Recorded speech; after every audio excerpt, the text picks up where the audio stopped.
ألقي القبض على أكثر من 1.5 مليون من الإيغور والكازاخستانيون والأقليات العرقية الأخرى في منطقة شينجان ذاتية الحكم لقومية الإيغور تركستان الشرقية المحتلة من قبل الصين.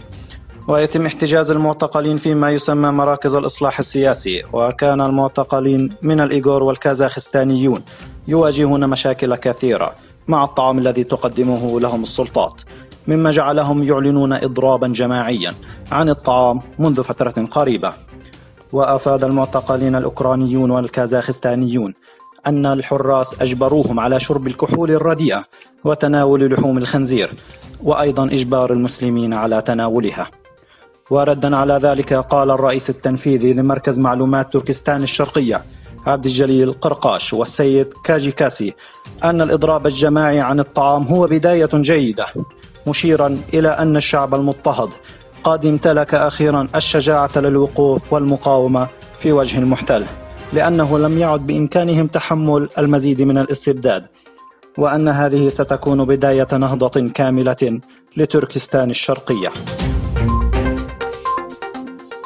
في منطقة شينجان الإيغورية ذاتية الحكم تركستان الشرقية التي تحتلها الصين، الطبيب الإيغوري هارل مولوهيتي، وهو كبير الأطباء في كلية شينجانغ الطبية، وهو من العلماء الذين يتمتعون بالموهبة الكبيرة، حيث قام بترجمة المعلومات الطبية الإيغورية من الصينية إلى الإنجليزية. قامت السلطات الصينية باعتقاله وسجنه بتهمة إفشاء معلومات عن أسرار الدولة، ووفقا لبعض المعلومات فقد تم تعذيبه داخل السجن حتى الموت. أعلنت المفوضية العامة للانتخابات التركية في 9 مايو عن استكمال 6 مرشحين لإجراءات الانتخابات الرئاسية التركية، والتي ستجري في 24 يونيو القادم، وهم رجب طيب أردوغان، محرم أنجر، ديمرتاز، أكسنر، رائد كرامورو، بالنكيز هم من سيشاركون في هذا السباق الانتخابي. تعمل الولايات المتحدة على نقل سفارتها من تل أبيب إلى القدس في 14 من هذا الشهر، وهو الذكرى 70 لاحتلال إسرائيل لفلسطين، واحتجت العديد من الدول الإسلامية ودول أخرى على هذا القرار.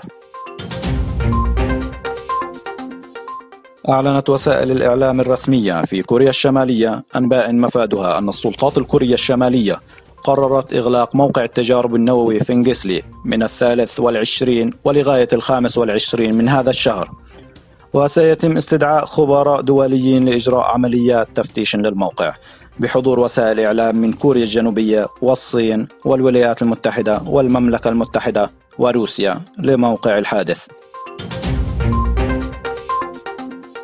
حازت المستشارة الألمانية أنجيلا ميركل على جائزة القديس فرانسيس للسلام في مدينة إسيسي الإيطالية.